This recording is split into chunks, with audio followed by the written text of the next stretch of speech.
what John just mentioned are things that Bill and David and I will be talking about some in our workshop tomorrow afternoon. But tonight I just wanted to talk very briefly, specifically about Raytheon and how it's representative of the way we see things. We've heard a lot tonight and been very enriched on the gifts of the Spirit.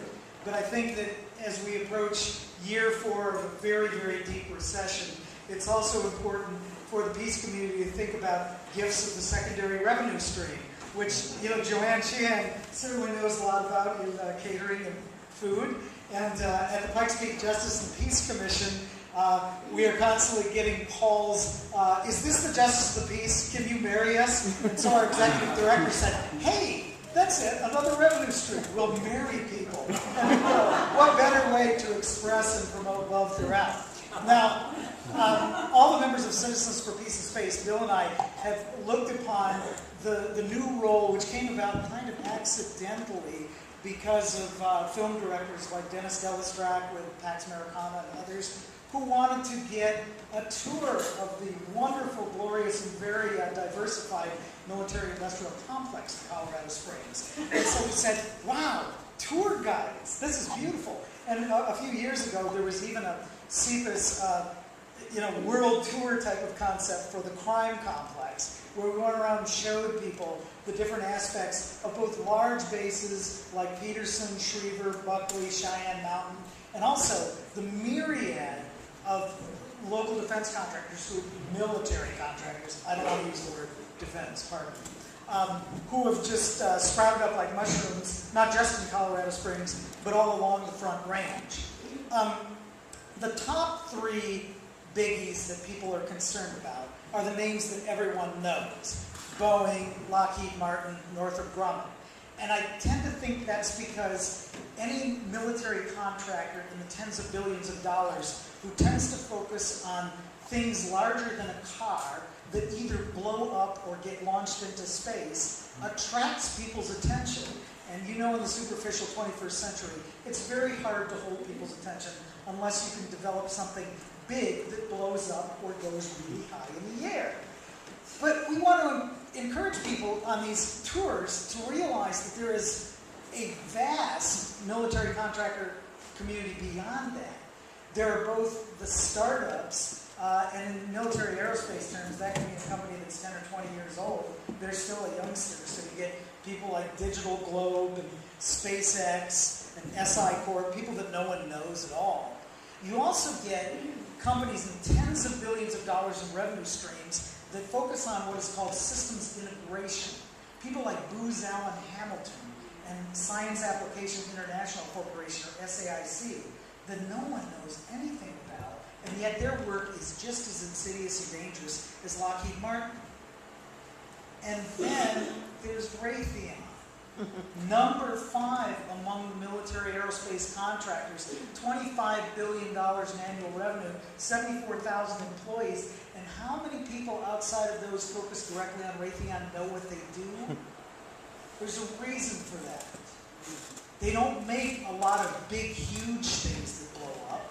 They make a lot of little things that blow up, and things that don't immediately cause death but are just as dangerous as something that blows up in your face. Raytheon once was a diversified company with commercial contract operations like Amana.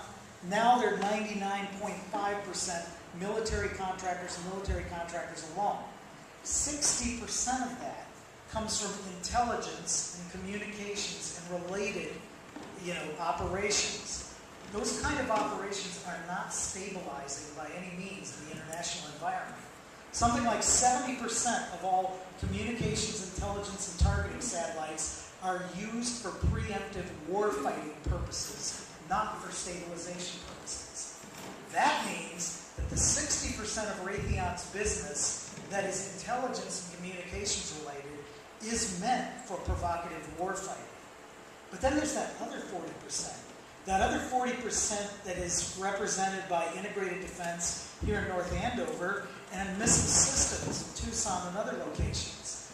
Those are for smaller missiles, not the intercontinental and intermediate range variety, but the kind that go surface to air, air to air, air to ground, and blow up lots of people in small conventional ways that are not as evident and obvious as nuclear missiles. And we all know, we in the peace community know how dangerous that aspect of Raytheon's work is. But what's a little scary that was pointed out to me by Jack Cohen at Joppa on a recent trip to Tucson is that as they vigil daily in Tucson, they talk to the people in the Missile Defense Division of Missile Systems who work on a part of the ground-based interceptor rocket called the exo-atmospheric kill vehicle. These people claim they don't work for weapons systems. They don't develop any weapons. And Jack said to me in frustration, how can anybody that works on something called the exo-atmospheric kill vehicle claim they don't work on a weapon system? I said, well, that's pretty obvious because we go up to Minneapolis all the time and check out Alliant Tech Systems and vigil there, and they make cluster bombs. And the people employed by Alliant Tech Systems say they don't build weapons when they are building cluster bombs. The ability of employees directly within the compartmentalized community to deny what is directly in front of their faces is something that David will be talking about further tomorrow. And I think it's something we have to think about very clearly and directly when dealing with Raytheon. Because Raytheon is the silent part. It works on intelligence, it works on communications, and it works on small missile systems that are integral to missile defense and to world domination.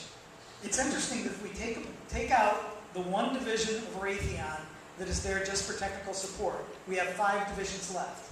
2 of them are related to intelligence and net-centric warfare, communications and intelligence. 2 of them are related directly to missiles. Integrated defense here, missile systems in Tucson. And the one remaining one is space and airborne applications, the place where all of this comes together. It is all provocative warfare. It is all offensive. It is nearly all invisible.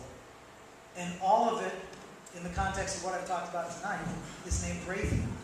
And there are many, many more just like Raytheon. So let's look at ways to eliminate them all. Thank you.